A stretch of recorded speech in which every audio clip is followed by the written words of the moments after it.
Hi, I'm Deborah Anderson, and I can't wait to share some of the local flavor with you that we have right here in Northwest Kansas. Whether you're making it yourself or going out to eat, we have some wonderful opportunities for very, very tasty things, and so it's so exciting to share it with you.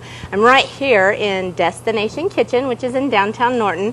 Beautiful kitchen store, one of my favorite places to shop, and one of the proprietors, Cindy Bowler, is here, and she's going to teach us how to make creme brulee now. Okay. Well, before we get started, I wanted to thank Nex-Tech for this opportunity to share our passion for food. So this is fun and exciting for us. Creme brulee, I've chosen a very simplistic recipe for today so that when your husband comes home tonight, you can have a really special treat for him. It sounds very complicated with that. Only 4 ingredients, not very complicated. But a lot of mispronunciations, right? Yes. I think you have the best one that I've ever heard. Oh, thank you.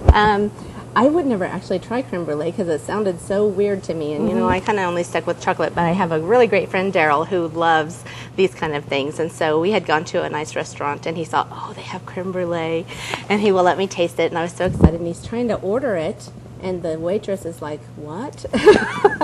And so finally he points to it in the menu, and she goes, oh, the creme brulee, I'll get you some right out. And so we always laugh and go, oh, creme brulee. Well, we don't have any creme brulee here, but everyone who has tried the creme brulee here at the store really loves it, and it's sometimes first-timers and have to be coaxed along, but you won't be sorry if you decide to make this dessert for your family.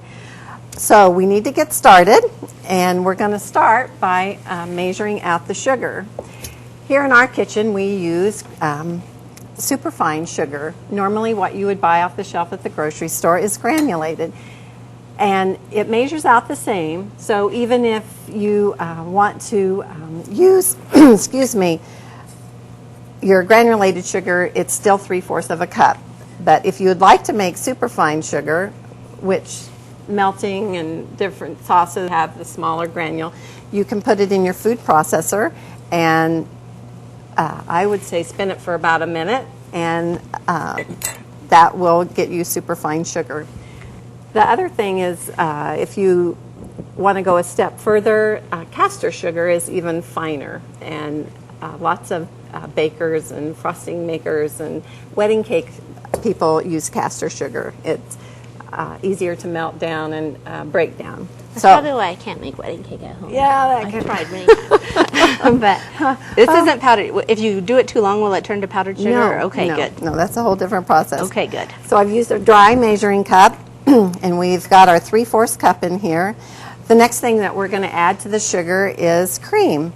Normally, when you go to the grocery store, you see something like this. It's ultra pasteurized whipping cream. There's another type of cream which is just pasteurized. The date of when this is no longer going to be good is a shorter window than the ultra pasteurized, so I'm sure that's why the grocery stores carry this. We like this. We think it changes the way some dishes that we make come out. We can't really distinguish any difference in the taste. And I tried to read up on pasteurization, and Louis Pasteur and I were not best buddies in high school, so I'm not much of a scientist, but I think that probably we're doing less, obviously, than the ultra. Mm-hmm. And they just heat it to kill some bacteria. So she is a scientist. No. It's just heated up, and because milk used to have things like typhoid or tuberculosis, all those creepy We things. don't want any of that. But it doesn't really increase the shelf life, unfortunately. Right. Okay. So this is a liquid measuring cup, and I've got 3 cups of cream in here. I'm going to pour that in there. 3 cups. Yes. Now, I can't help but notice you are not using a nonstick pan, and I am concerned that this is going to be very sticky. Yeah. This is a wonderful stainless steel line that we carry, all-clad. And anyone who's ever cooked with all-clad won't cook with anything else. It's very, very good. Even the football star of our high school class was in here, and he cooks with all-clad. And I thought, if he can appreciate all-clad. In high school? Yes. Oh. So it cooks evenly. They're just wonderful pans, and they clean up easily. So even if you'd have a few mistakes, which we've had. What's the biggest mistake you can make? Like too high a heat? Too high. On this one, high heat isn't really that big of a problem because you're just trying to melt the sugar into the cream, and then we're going to bring it to a simmer. And what a simmer is when those little bubbles come up around the end, around the edge, and start to pop. We don't want to boil it. Okay. But we're going to set this over here for the moment because we want to prep our other ingredients. I know sometimes people think it takes more time, but that's why it works so well on that Food Network. They have everything all prepped, and so everything goes smoothly. So hopefully that's what we want to achieve at home too, right? So we're going to separate the eggs. There's lots of gadgets on the market for separating eggs. I like to use my God-given instrument, my hands. So I'm going to begin separating these out. We're going to watch this because I always have people asking me for egg separators. So right, okay. And we're going to put our yolks in here and our whites in here, unless of course I goof that up. But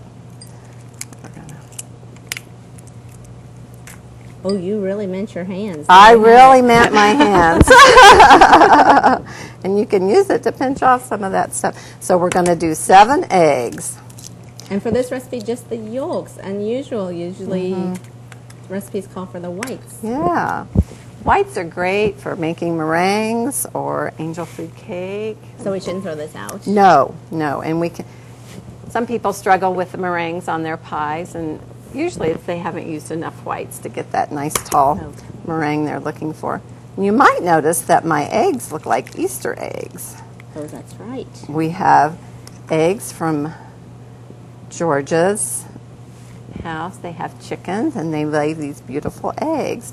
We can't actually use them in the store, but I had thought this was a perfect opportunity to use them because they're fresh. So does this mean that at the store they bleach the eggs that we get, or is it a different kind of chicken? It's a different kind of chicken. Okay. Okay. There are large eggs, extra large eggs, medium eggs. We almost always try to use large eggs in all of our recipes. There are a few people, or I should just say cookbooks where most of the recipes use extra large eggs, but we normally, everything we do is a large egg. And I'm not sure how they do that measuring thing. But yeah, exactly. Okay. They all look the same to me. Yeah. So we're on our last egg here. We're going to put him in there. And that's also why you always want a wet cloth around so that you can tidy up a little bit. I really didn't think you were seriously going to put your hands in, so that's awesome. So we'll move those egg whites over here, and we'll get rid of these. Give a garbage bowl like Rachel. Yeah, okay, awesome. Rachel right here. So we have our 7 egg yolks in here. So whoops, I missed a guy. Want to talk a little bit about vanilla. That's the only other ingredient that goes in here. That's it? 4 ingredients. You Yes. said 4. Yes, Okay. I was being honest. Normally we use Madagascar vanilla, and today I thought it might be interesting to show a vanilla bean. And lots of creme brulees are infused with different things. Lots of people use the vanilla bean. It's got that wonderful little specks in it that we like to see in ice cream.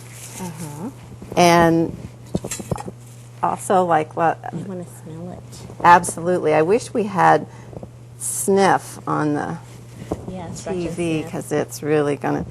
So basically what you do is open up the bean, and then you're going to run the blade of your knife down,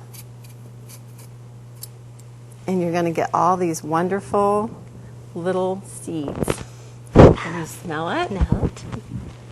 Ooh, it looks like Isn't that a candle. wonderful? Well, I don't...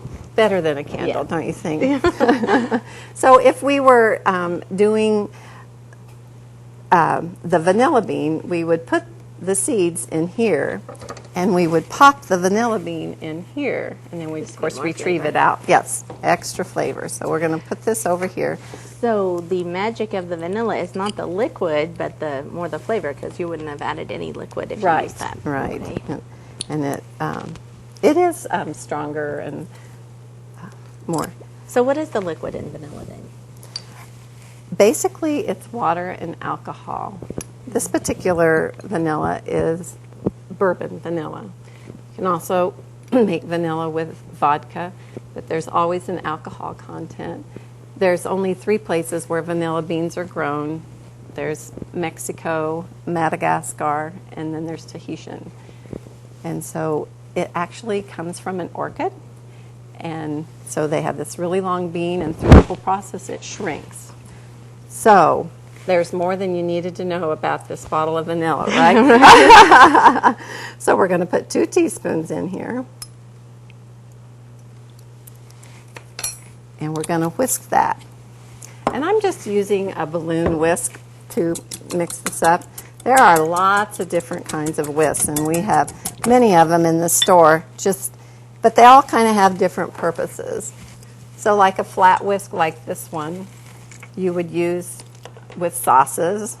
And here's a silicone-coated balloon whisk, so if you had something that had a tendency to stick, use that.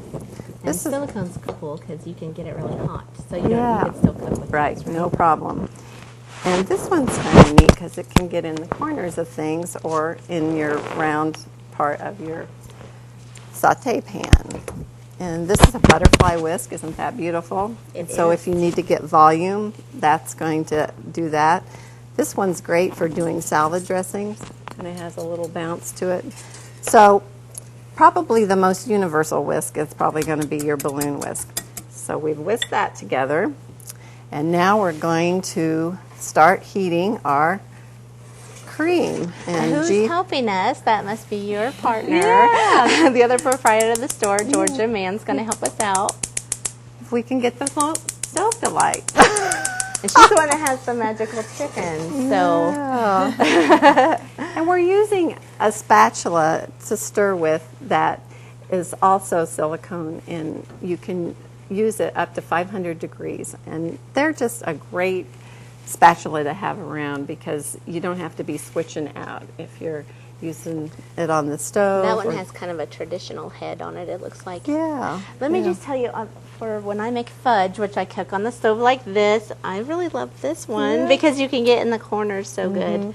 So, plus I love the stainless steel handle. But you use whatever you want, but this one's really cool. And this one's cupped, and I think that's kind of nice. Makes it easier to scoop out at the end. So, my favorite. So she's going to be stirring that, and I think a lot of people think that stirring means moving the liquid around, but it really is important that you're scraping the bottom of your pan and stirring it off of the side. So there's this constant motion of doing that. And so what we're looking for on the simmer is that the bubbles will come up on the edge and begin to pop. And while she's doing that, I have already prepared a roaster or roti pan, as it's called. It's also all-clad. And we're going to use these ramekins. The recipe actually calls for 4-ounce ramekins, but these are 8 ounces, so it just won't make as many creme brulees, unfortunately. But a bigger one, so the people get more happier. You get more, yes. So, now, what are ramekins? I hear everybody talk about ramekins, and do they have to be white, or I think the fluted edge is maybe a factor? Yeah, it is, and honestly, you can use something. You can use a ramekin like that, or you can just use a regular Pyrex. Oh, my grandma had those. Custard cups. So it doesn't have to be complicated. They also lots of times will bring creme brulee out in an oval shaped, and it's not very high. So. There's more surface for that nice, crusty, burnt sugar that we're talking about. Oh, so I have put 5 of these in the pan, and we're going to do when we bake these at 350 degrees is they're going to be in a water bath. Lots of times when you make cheesecake and different things like that, you put it in a water bath.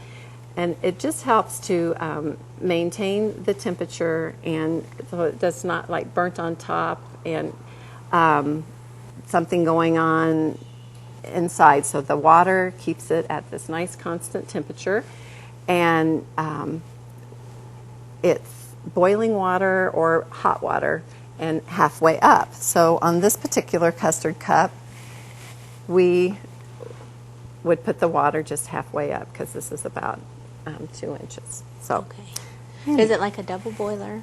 Same principle or no? a little bit, except the double boiler goes on top of the stove, and this is in the oven. So, oh, so when that comes to temperature, we're going to add I'd say about a fourth of the liquid in here. So we're going to temper the eggs. If we were to take that hot cream mixture and pour it straight in there, we'd have cooked eggs. And we want them I wondered to about bake in that. the I was oven. reading the recipe ahead of time, and I went, now why piddle around with it? Why piddle around? That's why we want. Okay. We don't want chunks of cooked egg in our creme brulee. We like it nice and smooth. Yeah. Right? Cream should be smooth. Right. So it looks like the sugar has all dissolved, and are we about there? Or? No bubbles yet. No bubbles yet. Okay. I'm trying to think. There was a question that Deborah had of me, so I did a little research. She was talking about Mexican vanilla, and I know lots of people go over to Mexico and get vanilla. It's a popular thing to do. I have used Mexican vanilla. I think we all have. And I was reading up on it, and there is actually an ingredient in Mexican vanilla, coumarin, and I'm not sure if I'm pronouncing that correctly, but the FDA has actually not approved that, and it's in most Mexican vanilla, but not all, and so they were just suggesting that you buy from a reputable dealer. That's probably why we can't buy it here. We have to go to Mexico. That's right. That's right. Yeah. Well, my neighbor loves it. My mom was obsessed with it. It does have a different flavor. It does. It's very different. You're very right. Yeah. And so it's like if you're getting some, and surely it's just large doses. I mean, a little teaspoon that you're putting in a cooked dish can't surely cause all those awful things, but we hope not anyway. So are we there? We are there. Oh, good okay, job. Thank you, G. So we're going to bring this over here. And we're going to get a measuring cup with a spout on it. And Tiny little spout. Yeah, it just pours the wrong way for me because I'm right-handed. Oh. So we're going to keep whisking this, and we're going to pour this hot liquid in here. So you're using the right hand to whisk. Yeah, it's my power hand, right? All right. All right. And then we're going to take what we had here, and we're going to keep whisking, and we're going to pour this tempered egg mixture into our hot cream mixture. I'm going to make sure we get all that goodness. I was watching something on the Food Network the other day. My favorite channel. That's right. And they said if you're not tasting, you're not cooking. So maybe we should taste it. Yay. You want me to put it in my mouth? Sure. Oh my gosh, that's really good. Okay. So It's like a million times better than vanilla pudding. Oh, all right. So basically what we're going to do is take our custard cup, and I'll just do one of these and we're going to fill it right up to the rim. Whoops, little bubble there. It's a good thing you have your cutting board. Yes, yes. So this calls for 4, but it actually makes more like 5 because we don't want it clear to the top. And so we're going to wipe this off a little bit. And we're going to put it in our roaster, and we would fill all these up, and then we'd fill it with boiling water and put it in the oven for 350 degrees, and it bakes for 35 minutes. And you can pretty much count on that with this recipe. Well, especially with the water helping. Yes, Yeah, good but deal. magically we have one ready to go. So we're going to just clean this up a little bit. The color stays pretty much the same, it looks like. Yes. And with those farm eggs, it's a nice yellow. So we'll wipe this up a bit. Now, your cutting board is a very pretty color. What's it made out of? It's bamboo. And bamboo has become very popular for a variety of reasons, and cleanliness, and just, it's a green thing. I think it has some antibacterial properties. Yes, and it's it very does. renewable. Yes. And even though it's a grass instead of a wood, it's kind of even harder. So it's, Yeah. I think. A hard surface. We've given this one quite a go, so that's still looking pretty good. But I think it's so interesting because, like, this is a harder cutting board, but then they still make sheets and socks out of bamboo that are the very softest in the world. Yes, we have some towels that are made out of bamboo, and they're just like silk. They feel so good. They're nice, Yeah. and they're very absorbent. Yes. So now the fun part, if you're a pyromaniac, yeah. right? Okay. So we're using turbinado sugar. The other thing that you can use is brown sugar, which is easy, and Which I probably have almost in my everybody has at home. And what you want to get is just a nice even surface on here. Now, do you sell this here? We The do, turbinado sugar? actually. Oh, awesome. Because I bet that's hard to find. We've tried to get lots of things that are hard to find other places, because that's part of the frustration of cooking, is not having the right ingredients. So we've got a nice even surface there. And then we're going to get our weapon here. We got to get the child-proof lock off. Oh, gosh. It's just like your gun. Yes, yes. We'll see if we can get it to go. Got this stand on here. Oh, dear. What's inside there? Air or No, actually. fire? Oh, it's butane. So basically what we're going to do is burn the sugar finally. Can you see that? Oh, it smells like the cotton candy machine. Yay! Now, my dad had a butane torch. Could he have used that on this? Absolutely, Or as long as it absolutely. clean the grease off of it? Right, right. No grease in creme brulee. That's not one of the 4 ingredients. So not motor oil grease. Oh, I always thought it was just for lighting fireworks, but see, there's so many things you can There's do. so many things. If you're using brown sugar and you don't happen to have a culinary torch at home, you can use your broiler. And the recipe that we'll put on will have that on there. So we just need smell from the TV. Does that smell good? It does, it does. does. But if you're going to use the broiler, you should use brown sugar instead of this crystal chunks of turbinado sugar. Yeah, is that what you're saying? the brown sugar is going to break down quicker than Okay. this kind of sugar. So, It looks well, great. guess what's left? Eating. Oh, what you try to achieve is a nice hard surface so that when you break through thank the you, creme Georgia. brulee, yes. Okay. Are you going to taste it too? Oh, go right ahead. Oh, There you me go. only. All for me. Sorry, everybody. Oh, look at those chunks. See, is it yum-o? Oh, it's so interesting. Also, because the top is sort of warm, but it's you've cool. chilled it on the inside. Mm, so sweet. So sweet. Okay. And it's, oh, that's very good. Let me have one more. How many minutes do we have? You can garnish it with some fresh raspberries if you'd like to, or even strawberries. Now, this seems like a pretty big dessert, but it's okay for someone to eat the whole thing. Absolutely. This is one serving, right? Oh, so I hope you try this recipe. I Look at think that creaminess. yes, have good success with it. Sorry. All right. Well, thank you very much. Thank you for having us here, and thank you for this delicious dessert. Would be great with raspberries on it, I think, too. Yes. Yes. It would be. Awesome. Thank you very much. You're welcome. And thank all of you for joining us. I hope you enjoy the local flavor that you can have right in your own backyard.